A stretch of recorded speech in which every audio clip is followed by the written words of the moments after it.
In this video, the crypto sniper, that's me, is going to take you into Bitcoin versus its relative valuations against other measures such as gold, the Nasdaq, and I will be highlighting to you why, despite a firming dollar right now, Bitcoin is outperforming. And this signal is deeply bullish for both crypto generally and Bitcoin specifically. Okay, let's go. So what's happened? We had a small head and shoulder potential threat on the lower time frames, guys. So as we jump down, I'm going to drop it to the 4 hourly, and a very good thing is happening. We've had a reversal before making the downside target on that. I'll take you right into the 2 hourly so you can see it with better detail. So here we go. And this is kind of a W bottom. So it has a neckline of its own, which it's already performed to, and it's reversed up to that potential threat that was the head and shoulder neckline. Draw the fat key so that everyone can see it. That was the potential threat. There was your broadening structure, there was your break, and what's actually happened is you've reverted back up to the neckline, and in fact, as per HVF method rules, you've just run the key level of significance, 22,700. That was just run. However, the full head and shoulder has not been entirely negated. So let me rub this out just so we can get more precise. You have an active stop. Those that did trade it, and that was not me. I'm not interested in bear positions right now on crypto generally. I think we could be seeing green shoots. There he say, green shoots. Sit a little taller in your chair. There are shootings, fluffings and shootings. Okay, so to invalidate that head and shoulder, you would have needed to run the stop. So it's not yet guaranteed over. I mean, something horrible could come out and you could get a slam. I do not put that in a high likelihood of eventuality. We actually, in terms of the community, we took the impulsive secondary move here from that low to there, and we expected a pullback to roughly the halfway mark for a clustering. And in a way, that's kind of what's happened. You've been here and you've started to do a little bit of structure on either side of that. So that pretty much captures that 50% pullback. So we're grateful for that out of Bitcoin. Well done, Bitcoin. Because one of the reasons we are grateful is we didn't want it to get down to the 2100, because I highlighted then you have a bit more of a risk of another shoulder over here and further risk to the downside, which is why that 17,000 was tentatively drawn in. We are veering away from that scenario cost. The probability meter that was at about 30% is dropping towards zero, and the reversion back to bull is going back from 60s to deeper. So that is an encouraging move, in spite of actually the dollar doing rather well in the last few days, week odd, and a bit of a reversal following the inflation data that was yesterday and the non-farm payrolls the week before, etc., etc. So there's been a couple of things that have firmed the dollar, and generally that's not helpful for Bitcoin. So the irony is Bitcoin does well when the euro is dominating, because that usually means the dollar is not. Not to tie the two together, but nonetheless, a moot and interesting point. So what's a good scenario for going forward with Bitcoin? Well, a good scenario is a little bit of a pullback at the key level, but carry on up and make a secondary high and wind up, and then set us up for a nice squeezy Japanesey. Let's smash him with a bit of upside potential. I'm also in this video going to be talking to you about the status coins and how they've performed. A small update there. Yes, Algo doing very nicely. Yes, Quantum doing very nicely. So we'll have a little look at that at the tail end of this. But for this eventuality to occur, we will have to accept a small little pullback, and then we need it to reassert without going too far. It's not the end of the world if it has a little deeper one. Could even do a falling wedge or something like that. Any of the ways that you can have a bit of a rest. It was a technically round number. It was significant as particularly key support in the latter stages here of the head and shoulders before it released itself to the downside. It is very good that this is levitated and the lowest low is well above this area. I can't tell you how glad I am. That has potentially put a smile to my face. So what about those cross comparisons? The headline says Bitcoin is outperforming. So where does that come from? Well, let's have a look. Let's go straight to the charts of value for proving exactly that. Bitcoin against You guessed it, the Nasdaq. So I'm going to take you up to a 3-day chart. This is highlighting our first cup gold nugget, major win. This is Bitcoin versus the Nasdaq, and there we go. So we have a falling wedge structure here, and it was very interesting that we resisted at the edge of the wedge. This is the battlefield. Here, here, here, and here. This is the leading edge of the wedge. It's colored in red because it's the one I expect to see broken. So in spite of during the bear season being very bearish, we are actually expecting a move to the upside at some point for Bitcoin more than the other way. There are many ways that a falling wedge can break. It can break to the upside. Generally, traditionally, the technical analysis expectation under most circumstances. There are, however, contexts where you could actually have a pullback back in and spill all the way out the bottom, or you can have a capitulation out the bottom and break the gray line and still end up pumping the other way. So that runs you in and out and stops you out. It is not a tradable pattern, guys. You've got to wait for the clean break generally for us, because it has those moments where it can blow off, and that often depends on time frames on a bigger, higher, more macro level where the forces are coming. Thankfully, we're already on a big time frame. We're on about half a week there at 3 days, and broadly the macro on monthlies is bullish for Bitcoin. Okay, so what's happened? Well, we're having a dip down at the moment after a period, but today, or the last 3 days, and I'll zoom into this period, we're actually getting a perky little bounce. That means Bitcoin has gone up in percentage terms more than Nasdaq. So we were initially resisted at the edge of the wedge, the leading edge of the wedge. We were knocked back by the blade, but we are putting on a decent effort at moving back towards that. So let's go into the daily and have a look at it.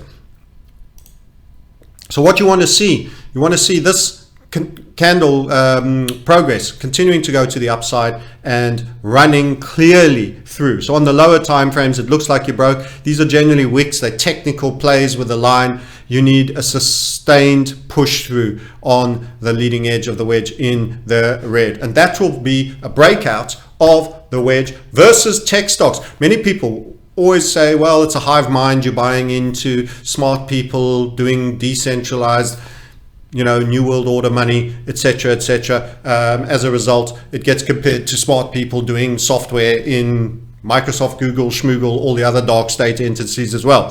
So this is significant as a benchmark that it's moving up, and doesn't need more than 2 or 3 good days to be through. So right now, against the Nasdaq, you are looking at Bitcoin is threatening to outperform on a break to the upside, in spite of what has been a fairly recovery orientated dollar period after a sustained fall. So let's have a look at some different crosses. We talk about Bitcoin being the digital gold. Well, how's that do against gold, the futures? So we'll do that. We'll add him in and we'll compare him against this. Now, the interesting part about gold, the futures, is that this has already broken. I'll take you back up to the 3-day first. There was a steeper wedge here, because whilst the Nasdaq was contracting as well, Bitcoin was contracting more so. However, there was a move out of debt and into gold. So gold was doing better earlier than Bitcoin. This means we've got a steeper leading edge of the wedge here on this falling wedge, and you can see we've had a couple of interactions along the way, 3 in total, and over there, and we have already broken this wedge and are already in a resumption state after having a little bit of a rest there. See the little broadening structure. We are looking like we could have a resumption state and run the last high in terms of Bitcoin in gold ounces. This is going to upset the likes of Peter Schiff. I don't believe you should be antagonistic. Peter shouldn't be antagonistic to crypto, and I don't think you should be antagonistic to him, although it's fun and there's great memes. But what I would certainly say is overperformance should be expected out of Bitcoin and crypto as a whole. The key statist alts are in the eyes there. I'll also highlight how lower volatility periods are generally bullish, even on cross market valuations. This is across market valuations. This is one number divided by another number, and that's what you're getting. So nonetheless, Bitcoin is an overperformer against gold, has already broken, and this is an environment now after gold met a technical resistance point and is now pulling back. So it's got a lot to do with gold contracting a bit more. That's seeing Bitcoin getting more of the money, more of the risk on money after a very bullish period of central bank buying on gold. So that's two crosses for which Bitcoin is now showing you that it's either about to break a falling wedge against the tech stocks, or has already done so against gold, and that could see you going back up to the higher levels. Right, we also did a small chat with you on a couple of things. The status tokens, I won't go to that one just yet. The status tokens, we highlighted Lumen and HBAR. So for those of you that followed on HBAR, that one has performed to target. So your update was you got your nice big break over there and you trotted through the 8.6, a little bit of a pause area there. But right now, if you have a look at Algo, which is one of our status diagrammed tokens that we highlighted to bear in mind and to contemplate buying, your future enslavers, the central bank digital cartel are coming, my dear friends. There's not a great deal you can do about it. You may as well take the money, and you're getting a pretty good rally move here, strong, and then a pullback. And I would argue at some point you actually had, maybe not like that, let's draw it again, a little steeper along the base. You actually had quite a steep squeeze to the downside on that sell-off period with your three impulses, 1, 2, and 3, and then you had a strong dip down wick only to reject and break the other way. That's very bullish for your third impulse, and then you had small continuation, low vol, note the low vol, and boom, you're up. There's Algo leading the chase. One of the current outperformers, so we've given you HBAR after our community was already in that, and its dominance spiked immensely. We didn't show you the dominance chart on HBAR, by the way. It was also interesting seeing how that's performed, climbing strongly. So remember, this is against other alts as well as Bitcoin and Ethereum, although they will be the biggest components that it's being measured against. And now you have Algo doing rather well. Also, if you want to have a look at the other status tokens, we can have a look at Quantum, and you'll see similarly strongly, and in fact we've drawn this capping descending grind line. It's typical of our analysis. We wanted to see when this would occur, that it would take out this degree of channel that we've got on there. Let's tweak it slightly. I didn't have it drawn perfectly. And it has done so, and it's done so with some vigor and some venom. So you could have been paying 126, now it's 142. Nice little break, probably broke around the 134 level. Do you want to get too excited? Careful now, the dollar. So let's talk the dollar for a small minute. It does, unfortunately for crypto kids, it is something that you've got to bear in mind. It is counterintuitive. You can see yesterday we closed end of day 103.27. This day we are 103.9, and you can see this is also continuation with upside over here for me. So again, a little bit of a rest after a good rejection and bounce. This was almost the lows. So let's go back to daily so you can see it. This has been the story of the dollar here since the sell-off. Very, very bearish. However, crypto during that period was hit by FTX FUD and so much it was kept suppressed really, really low down. So it feels like it's almost oversold and getting a bit of a rally in spite of the fact that the dollar is currently getting a little bit of zip in its tail as well. So this smells like a bit of a blow off low. It's broken out of this broadening structure that we had. That is typically how you search for a bottom.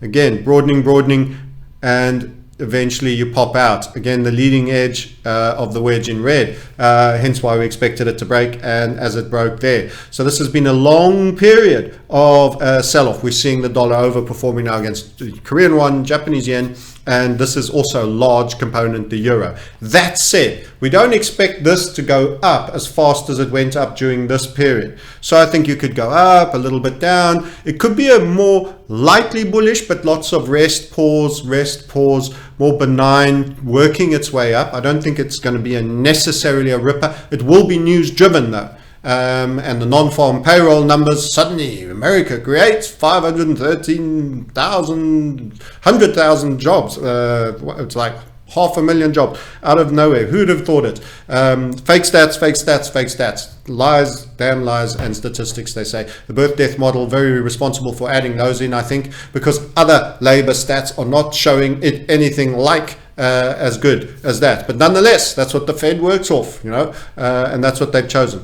So yeah, a little bit of churn, a little bit of chop. It's not going to be that strong that I think it's going to over-dominate and cause too much pressure on crypto. And I think crypto could have a reasonable period of over-performance. So there you have it. A quick update on the status coins. HBAR made target.